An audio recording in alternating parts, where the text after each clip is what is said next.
மாணிக்கவாசகர் பாண்டிய நாட்டில் ஒரு சிறந்த குடும்பத்தில் பிறந்தார். இளமையிலேயே கல்வி, ஞானம், நீதிமுறை ஆகியவற்றில் சிறந்து விளங்கினார். அவரது அறிவையும் நேர்மையையும் கண்டு பாண்டிய மன்னன் அவரை அரசின் முக்கிய அமைச்சராக நியமித்தான்.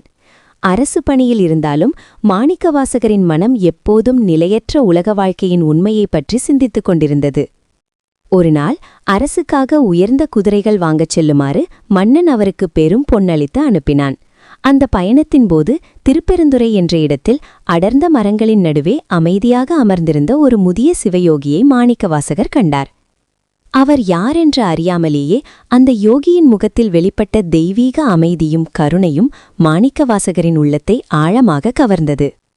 அந்த யோகி சிவபெருமானே என்பதை உணர்ந்த தருணத்தில் மாணிக்கவாசகரின் மனம் முழுவதும் உருகியது.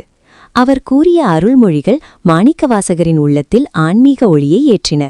உடனே உலகியலான கடமைகள், பதவி, செல்வம் அனைத்தும் நிலையற்றவை என உணர்ந்து குதிரைகள் வாங்குவதற்காக வந்த அரசு பணத்தை சிவாலயம் கட்டுவதற்காக செலவிட்டார். இதனை அறிந்த மன்னன் கோபமடைந்து மாணிக்கவாசகரை தண்டிக்க முயன்றான். ஆனால் சிவபெருமான் தனது திருவிளையாடலால் குதிரைகளை நரிகளாக மாற்றி பின்னர் மீண்டும் குதிரைகளாக மாற்றினார். இதனால் மன்னன் உண்மை அறிந்து இது இறைவனின் அருள் செயல் என்பதை உணர்ந்து மாணிக்கவாசகரை வணங்கினான். அதன் பின்னர் மாணிக்கவாசகர் அரசு பதவியை முழுமையாக துறந்து சிவபெருமானை பாடல்களாலும் பக்தியாலும் போற்றத் தொடங்கினார். அவர் பாடிய திருவாசகம் பக்தியின் உச்சமாக விளங்கியது. அந்த பாடல்கள் கேட்போரின் உள்ளத்தை உருக்கி இறைவன் மீது அன்பையும் சரணாகதியையும் வளர்க்கும் வல்லமை கொண்டதாக இருந்தது.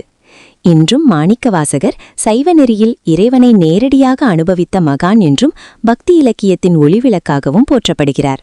அவரது வாழ்க்கை உண்மையான இறை அனுபவம் கிடைத்தால் மனிதன் உலகியலான அனைத்தையும் எளிதில் துறக்க முடியும் என்பதை நமக்கு கற்பிக்கிறது.